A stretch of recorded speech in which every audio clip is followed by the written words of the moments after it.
સર્વ હરિભક્તોને જય શ્રી સ્વામિનારાયણ, જય શ્રી કૃષ્ણ। પ્રમુખ સ્વામી મહારાજ હંમેશા એક સુંદર વાત કહેતા, સત્સંગ કરો, વાતો નહીં। આ દુનિયામાં ઘણું બોલાય છે, પણ બોલવાથી જીવન સુધરે એવું જરૂરી નથી।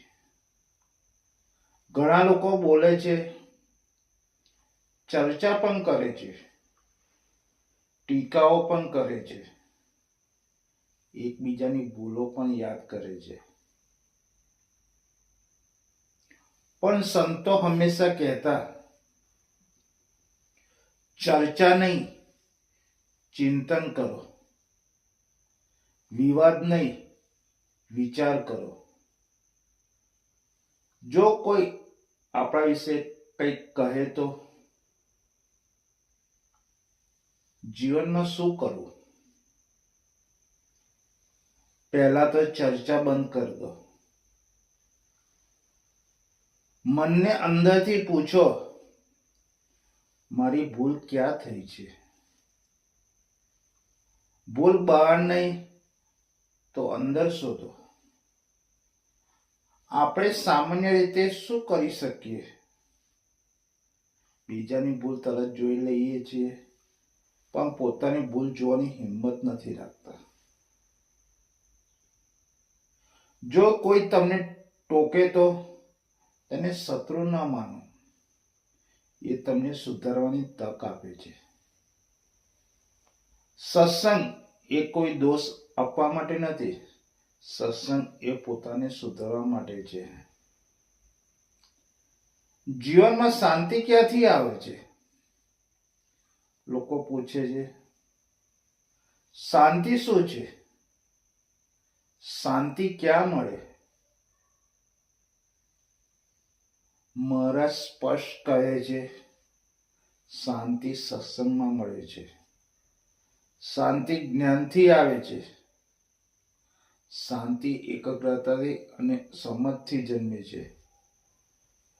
એક રાગ રાખો ભગવાનમાં, એક રસ રાખો જ્ઞાનમાં।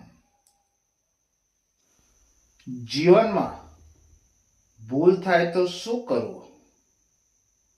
ભૂલ માનવીય છે, પણ ભૂલ કરવી એ અહંકાર છે। ભૂલ થઈ તો સ્વીકારો, ભૂલને સુધારો અને આગળ વધો।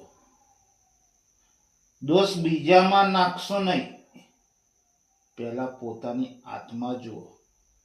અધિકાર નહીં ને વિનમ્રતા રાખો। આપણે ઘણીવાર કહીએ છીએ, મને અધિકાર છે, હું સાચો છું। અધિકાર કરતા વિનમ્રતા મોટો ગુણ છે। સાચા હોવા છતાં શાંત હોવું મહાન છે।